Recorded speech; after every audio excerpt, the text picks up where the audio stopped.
오늘에게 주신 하나님 말씀 함께 보겠습니다. 시편 16편 1절에서 11절 말씀입니다. 하나님이여 나를 지켜주소서. 내가 주께 피하나이다. 내가 여호와께 아뢰되 주는 나의 하나님이시오니 주밖에는 나의 복이 없다 하였나이다. 땅에 있는 성도들은 존귀한 자들이니 나의 모든 즐거움이 그들에게 있도다. 다른 신에게 예물을 드리는 자는 괴로움이 더할 것이라. 나는 그들이 드리는 피의 전제를 드리지 아니하며 내 입술로 그 이름도 부르지 아니하리로다. 여호와는 나의 산업과 나의 잔의 소득이시니 나의 분깃을 지키시나이다. 내게 줄로 재어준 구역은 아름다운 곳에 있으며 나의 기업이 실로 아름답도다. 나를 훈계하신 여호와를 송축할지라. 밤마다 내 양심이 나를 교훈하도다. 내가 여호와를 항상 내 앞에 모심이여 그가 나의 오른쪽에 계심으로 내가 흔들리지 아니하리로다. 이러므로 나의 마음이 기쁘고 나의 영도 즐거워하며 내 육초도 안전히 살리니 이는 주께서 내 영혼을 수월에 버리지 아니하시며 주의 거룩한 자를 멸망시키지 않으실 것임이니이다. 주께서 생명의 길을 내게 보이시리니 주의 앞에는 충만한 기쁨이 있고 주의 오른쪽에는 영원한 즐거움이 있나이다. 아멘. 본문을 가지고 하나님께서 높이시는 사람이라는 제목으로 말씀 증거하겠습니다. 강영우 박사님이란 분이 계십니다. 지금은 고인이 되셨는데요. 이분은 어릴 때 환경에 참 불우했습니다. 13살 때 아버지를 여의었고 또 중학교 1학년 때는요, 축구공에 눈이 맞아 실명이 되기까지 했습니다. 사람들의 편견과 차별 속에 성장을 했습니다. 그러다 대학을 졸업 후에는 유학을 어렵게 떠났는데요. 1972년도에 교육학 전공을 하고 그리고 철학 박사까지 되었습니다. 2001년도에는 부시 대통령께서 집권할 때 이 백악관 종교 및 사회봉사 부분 자문위원으로 발탁되어서 우리나라 사람으로는 가장 최고로 높은 자리에 오르기까지 했습니다. 당시 세계를 움직이는 50인 중에 한 사람으로서요, 유엔과 세계 무대에서 활동하기까지 했습니다. 강영호 박사님은요, 자신의 저서 이 아버지와 아들의 꿈이란 책에서 이런 고백을 했습니다. 나는 택시 기사가 안 태워주고 버스 차장이 밀어내는 멸시와 천대를 받던 밑바닥 인생에서 세계적인 지도자들과 어깨를 나란히 하여 봉사하는 사람이 될 수 있었습니다. 이는 하나님의 은혜요, 신앙에 힘입은 것이었습니다. 그의 믿음의 고백과 같은 이 표현들은요, 한 문장으로 말하면 하나님이 자신을 높이셨다라고 고백하는 것입니다. 단돈 200불을 가지고 미국에 가서 그는 간절히 하나님 앞에 기도했습니다. 하나님, 내게 만남의 복을 주십시오. 하나님, 나를 높여 들어 사용해 주십시오라고 이 강영우 박사님은요, 그렇게 기도했습니다. 그리고 하나님께서는요, 그를 존귀한 자가 되게, 다시 말해 하나님이 크게 높여 주셨던 것이지요. 여러분, 우리가 이 강영우 박사님의 인생처럼 어떻게 하나님께서 높여 사용하시는 인생이 될 수 있을까요? 오늘 성경에서는 보면 이 존귀한이라는 단어가 나오는데요. 어떻게 하나님께서 우리를 존귀한 인생으로 사용하실 수 있을까요? 오늘 다윗이 쓴 시편 16편의 말씀을 가지고 하나님 앞에 존귀한 인생이 무엇인지를 한번 살펴보기를 원합니다. 먼저 오늘 성경에 이 표제가 있습니다. 다윗의 믹담이라고 쓰여져 있는데요. 믹담은 금 같은 시라는 의미입니다. 그러니까 다윗에게 있어서요, 이 시가 참 중요한 시였다라는 것을 우리는 유추해 볼 수 있는 것이지요. 정확한 구체적인 상황은 알 수 없습니다. 그런데 1절에 보니까 하나님께 피한다라고 말하고 있습니다. 다윗이 지금 이 시를 쓴 상황이 평안하고 안정적일 때 썼던 것이 아니라 누군가에게 쫓기고 있고 아주 긴박한 상황에서 기록했던 시임을 알 수가 있습니다. 그런데 다윗 스스로에게 있어서 참 중요한 시였다라는 것을 우리가 알 수 있는 거죠. 3절에 보니까 이런 표현이 있습니다. 땅에 있는 성도들은 존귀한 자들이니 나의 모든 즐거움이 그에게 있도다. 아멘. 다윗은요, 쫓기는 상황 가운데서도 바라는 간절한 소원이 한 가지 있었습니다. 그것이 무엇이냐면 땅에 있는 성도들처럼 존귀한 자들이 되는 것입니다. 쉽게 말하면 하나님께서 높여 세워주시는 그런 사람들처럼 되기를 원했다라는 것이지요. 이것이 다윗의 간절한 염원이었습니다. 자, 그렇다면 다윗이 바라는 하나님 앞에 존귀한 자로서의 삶, 하나님께서 높이 들어 쓰시는 사람은 어떤 사람인지 오늘 말씀을 통해서 살펴보도록 하겠습니다. 첫 번째로 하나님이 높여 들어 쓰시는 사람은 어떤 사람을 높이 들어 쓰십니까? 하나님을 주인으로 모시는 삶입니다. 하나님을 주인으로 모시는 자를 하나님께서는요, 존귀하게 사용하신다라는 거지요. 2절 상반절 말씀입니다. 내가 여호와께 아뢰되 주는 나의 주님이시오니. 아멘. 오늘 다윗이 뭐라고 고백하고 있습니까? 하나님은 나의 주님이십니다. 주인이십니다. 라고 표현하고 있는 것이지요.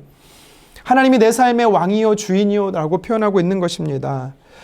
주인이라고 고백하는 말에는요, 다스림과 통치 안에 머물겠다라는 고백과 똑같습니다. 8절에도 다윗이 고백하고 있습니다.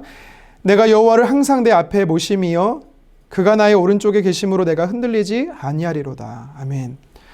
히브리인들에게 있어서요, 종은요 항상 주인의 가까이에 있습니다. 주인이 요구할 때 언제든지 달려가야 하기 때문이지요. 그런데 다윗이 뭐라고 표현하냐면 하나님을 내 앞에 항상 모신다라는 것입니다. 주인처럼 모신다라고 고백하고 있습니다. 여기서 모신다라는 이 단어는요, 지금까지 모시고 왔다라는 표현입니다.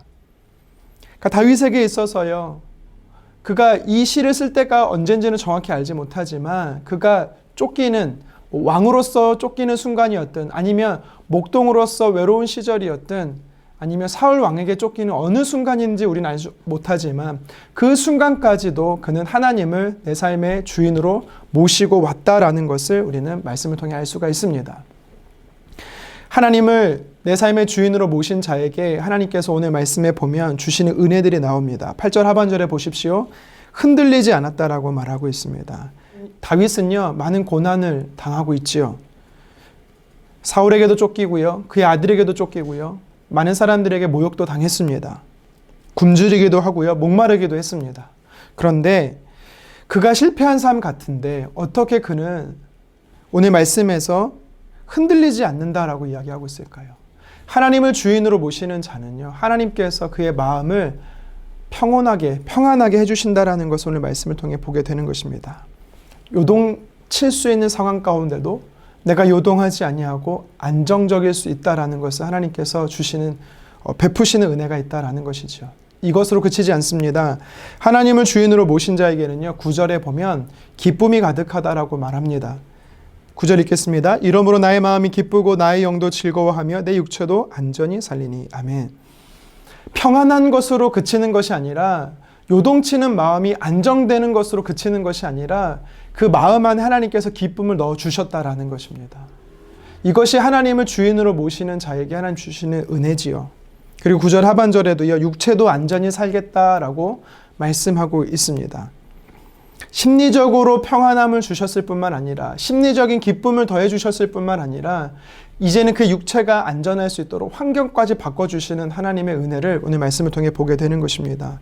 하나님을 주인으로 모시는 자에게 하나님께서의 그 심리적 안정과 기쁨과 또 육체적인 편안함을 허락하실 뿐만 아니라 그 은혜를 누리는 자, 거기서 멈추지 않고 하나님께서요, 존귀하게, 다시 말해 높여주시는 삶이 되게 하신다라는 것을 오늘 말씀을 통해 우리는 깨닫게 되는 것입니다. 계속해서 그러면 하나님께서 존귀하게 높이시는 사람이 누군가? 두 번째는 하나님을 복의 근원으로 인정하는 자입니다. 하나님을 복의 근원으로 인정하는 자입니다. 2절 하반절입니다. 주밖에는 나의 복이 없다 하였나이다. 아멘. 무슨 뜻입니까? 하나님 자체, 하나님이 내 삶의 전부다라는 표현을 하고 있는 것입니다. 다윗에게도 물질이 복이 될 것이고, 다윗에게도 태평성대, 왕으로서의 태평성대가 복일 것입니다. 하지만 다윗은요, 그것은 하나님이 가져다 주신 복이고, 정말 다윗에게 있어서 하나님 자체가 삶의 기쁨이요 전부다라는 표현을 오늘 말씀을 통해서 기록하고 있는 것입니다. 여러분, 그렇습니다. 하나님께서 누구를 높여 쓰시는가? 하나님이 어떤 사람을 높여 쓰시는가? 하나님은 내 삶의 전부로 인정하는 자, 복의 근원으로 인정하는 자를 하나님께서는요, 존귀하게 여기십니다. 여러분 기억하셨으면 좋겠습니다. 그래서 시편 37편 4절에 다윗이 이런 고백을 합니다. 또 여호와를 기뻐하라. 그가 내 마음의 소원을 내게 이루어 주시리로다. 아멘. 사람들은요, 소원의 목적이 있습니다. 하지만 다윗은요, 달랐습니다. 그 소원의 목적이 아니라 하나님이 목적이었습니다. 그러므로 인해서 그 하나님이 자기의 소원을 이루어 주시는 것을 다윗은요, 삶으로 경험했던 것이죠. 그래서 이런 표현을 하고 있는 것입니다. 저와 여러분들이 우리 삶 안에 하나님이 복의 근원 되심으로 내 삶의 전부가 되시기를 주님의 이름으로 축원합니다. 저와 여러분들의 하나님이 내 삶의 전부요, 내 삶의 복의 근원이다라는 것을 간증하는 자 되기를 원합니다. 하나님을 믿는다라고 해서 갑자기 복권에 당첨되는 것도 아니고요. 안 되던 사업이 갑자기 잘 풀리지도 않을 수 있습니다. 심지어 주님을 잘 섬기고 있으면서도 질병이 있고 실패도 시련도 있을 수 있습니다. 그럼에도 불구하고 하나님은 내 삶의 전부다, 복의 근원이다라고 선포할 수 있어야 되는 것입니다. 다윗이 그랬습니다. 다윗은요, 쫓기는 상황이었습니다. 환난과 고난에 있는 순간이었지만 뭐라고 고백하고 있습니까? 하나님 내 삶의 복의 근원이다라는 것이죠. 미국의 남북전쟁이 7년 동안 계속되어지고 있을 때 링컨은 1862년 4월 30일에 전국의 금식일로 선포합니다.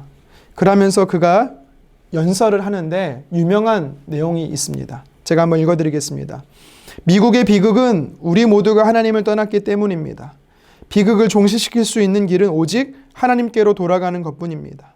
그런 거로 다 같이 하나님께로 돌아가십시다.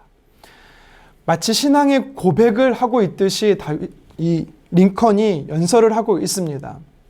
그가 말했던 것이 무엇입니까?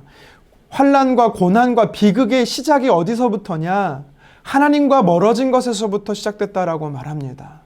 하나님이 내 삶의 전부이다라고 인정하지 않았던 삶에서부터 이런 비극이 시작됐다라는 것입니다. 하나님도 믿지만 다른 것에 목적을 두고 다른 것에 관심을 두었던 그것을 회개하자라고 한 나라의 대통령이 이야기했던 것이지요. 그가 말하는 것은 똑같습니다. 오늘 다윗이 말하는 것과 똑같은 것이죠. 하나님이 우리 삶의 전부다. 하나님이 내 삶의 기쁨이다. 하나님이 내 삶의 복의 근원이 되어야 한다라는 것입니다. 4절에 다른 신에게 예물을 드리는 자들이 있었습니다.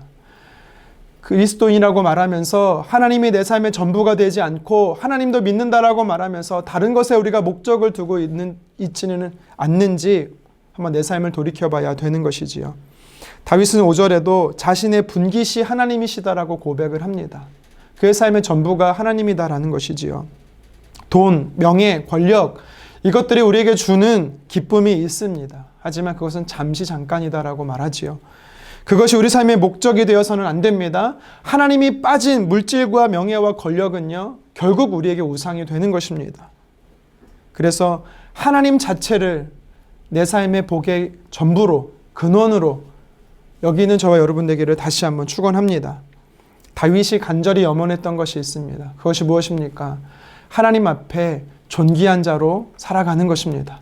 하나님께서 세워주시는 인생이 되는 것입니다. 여러분, 하나님 앞에 존귀한 인생은요, 사람의 노력으로 되는 것이 아니지요. 하나님께서 세워주셔야만 높아질 수 있는 것이지요. 예수님께서 제자들에게 뭐라고 말씀하십니까? 높아지기 원하신다면 낮아지라고 말합니다. 하나님 앞에 겸손하라라고 말합니다. 베드로도 동일하게 말하지요. 겸손으로 허리를 동이라 그리하면 하나님께서 높여주시겠다라고 이야기합니다. 여러분, 하나님 앞에 높아지려면 우린 더 낮아져야 됩니다. 더 겸손해야 되고요. 하나님을 전부로 인정하며 하나님을 내 삶의 주인으로 인정해야 되는 것입니다. 오늘 말씀에서 하나님께서 세워주시는 사람이 정말 누구냐 두 가지를 살펴봤습니다. 하나님은 내 삶의 주인으로 모시는 것입니다. 내 삶으로 주인으로 모시는 자에게 은혜들이 있어요. 마음의 평안이 오고요. 기쁨이 넘치고요.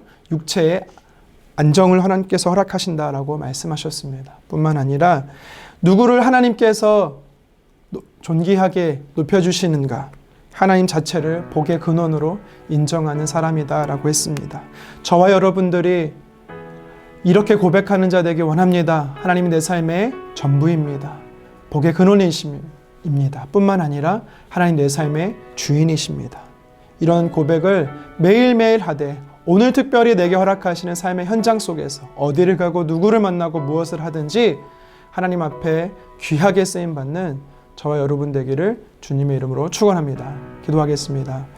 주님, 특별히 다윗이 귀하게 여기는 시편 16편을 살펴보았습니다.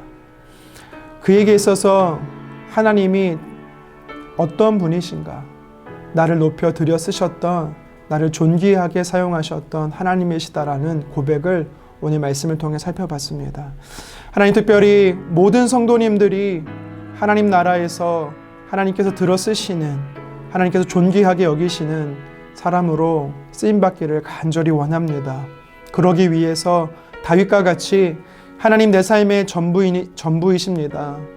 하나님은 내 삶의 복의 근원이십니다라고 하나님과 고백하는 하루가 되게 도와주시옵소서. 다른 것에 관심을 갖지 않게 도와주시고 하나님께 온통 관심 갖는 우리 모두가 되기를 간절히 원합니다. 뿐만 아니라 하나님이 내 삶의 주인이십니다 라고 고백할 수 있는 하나님의 다스림 안에서, 하나님의 통치 안에서 매일매일 살아가는 자 되기를 간절히 소망합니다. 그래서 삶의 영역 속에, 하나님 보내시는 삶의 영역 속에서 하나님의 능력으로 세워주셨기에 영향력 있는 오늘 하루가 될 수 있도록 주여 도와주시옵소서. 감사드리며 예수님의 이름으로 기도드리옵나이다. 아멘.